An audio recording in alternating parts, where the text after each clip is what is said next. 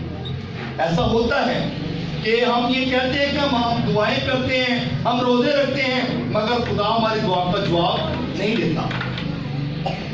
مگر اس بات پہ ہمیں غور کرنے کی ضرورت ہے کہ ہماری دعا تو ہو سکتا ہے خدا نے سن لی ہے, مگر اس کا جواب آنے میں کوئی ایسی رکاوٹ ہو گئی ہے جس کی وجہ سے دعا کا جواب ابھی تک ہمارے پاس نہیں پہنچا.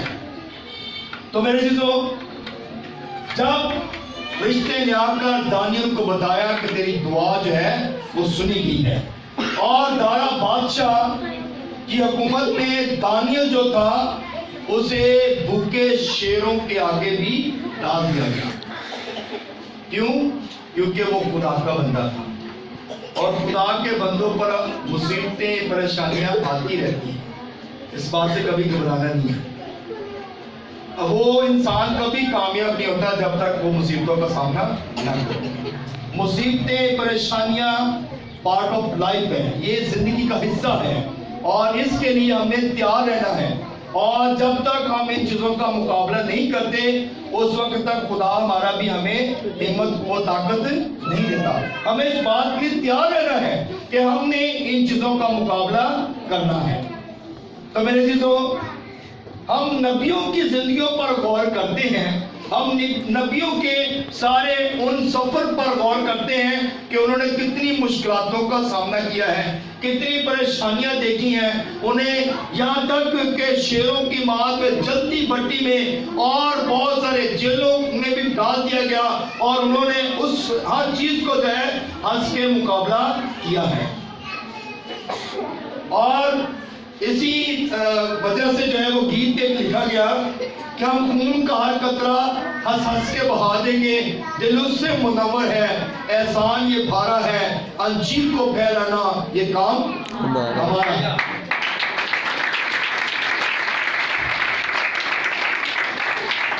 کیونکہ جب آپ انجیل کا کام کرتے ہیں تو پھر آپ کو مصیبتوں کا سامنا کرنا بھی پڑے گا, پریشانیوں کا سامنا بھی کرنا پڑے گا. تو جب آپ انجیل کی منادی کے لیے یا آپ چرچ کی خدمت کے لیے آتے ہیں تو آپ اس بات کو کبھی آسان نہ سمجھیں کہ ہمارے لیے بڑے آسان ہو گیا سارا کچھ, بلکہ آپ مشکلوں کے لیے تیار ہو گئے ہیں. آپ مشکلوں کے لیے تیار ہو گئے ہیں. آپ پر مشکلاتیں جو ہیں وہ اب آئیں گی, مگر اس کے لیے قوت طاقت کہاں سے آئے گی؟ آسمان سے. کیونکہ وہ ہر مصیبت کا, ہر پریشانی کا مقابلہ کرنے کے لیے ہمارا خدا ہمیں وہ طاقت بخشتا ہے. اور دانیل نبی اور صدرک مصر اور عبداللہ یہ کہتا ہے ہم تیری کسی مورت یا صورت کو سجدہ نہیں کریں گے, ہمیں چاہے جلدی بٹی میں ڈال دے, ہمیں چاہے تو شیروں کی مان میں ڈال دے, ہم تیرے ان منصوبوں پہ کام نہیں کریں گے, بلکہ ہم زندہ خدا کی عبادت کرتے ہیں, اور ہم زندہ خدا کی ہی عبادت کریں گے. آمین آمین آمین. تو میرے عزیزو, ہم زندہ خدا کی عبادت کرتے ہیں, اور ہم کسی مورت یا صورت کو سجدہ نہیں کرتے. اگر مورت اور صورت کو سجدہ کریں گے تو پھر ہم خدا کے کام نہیں کر سکتے, کیونکہ مورت اور صورتیں ہمیں کامیابی نہیں دے سکتی. زندہ خدا جو آسمانوں میں بیٹھا ہے وہی ہماری رہنمائی اور حفاظت کرتا ہے. تو میرے عزیزو, ہم دیکھتے ہیں کئی دفعہ ہم رویا دیکھتے ہیں, اور رویا ہم دیکھتے ہیں اور رویا کی ہمیں سمجھ نہیں آتی. لیکن کچھ لوگ کہتے ہیں ہم نے تو رویا دیکھی اور ہمیں تو رویا کی بڑی سمجھ آ گئی ہے. ہم نے رویا دیکھی ہے, ہمیں تو پتہ ہے کہ ہماری رویا کا مقصد کیا ہے. بہت سارے لوگ ایسا کہتے ہیں. کئی کچھ رویاز ہوتی ہیں جو کھلی آنکھوں سے لوگ دیکھتے ہیں, کچھ رویا ہوتی ہیں جو ہم سوئے ہوتے ہیں اس وقت رویا دیکھتے ہیں. جو کھلی آنکھوں سے رویا دیکھتے ہیں وہ بہت کامیاب رویا ہوتی ہے, اور کھلی آنکھوں سے رویا دیکھنا یہ ایک کامیابی ہے, مگر اس کی سمجھ بھی آنا یہ اس سے بڑی کامیابی ہے. کیونکہ جب تک ہمارا خدا آسمان سے ہمارا ذہن نہ کھولے ہم اس بات کو سمجھ نہیں سکتے. حالانکہ نبیوں نے بھی خدا کیا کہ دعا کی ہے کہ خدا جو رویا تو نے مجھے دی ہے اس کو سمجھنے کی ہمیں برکت دی, اس رویا کو ہمیں سمجھنے کی برکت دی. تو میرے عزیزو,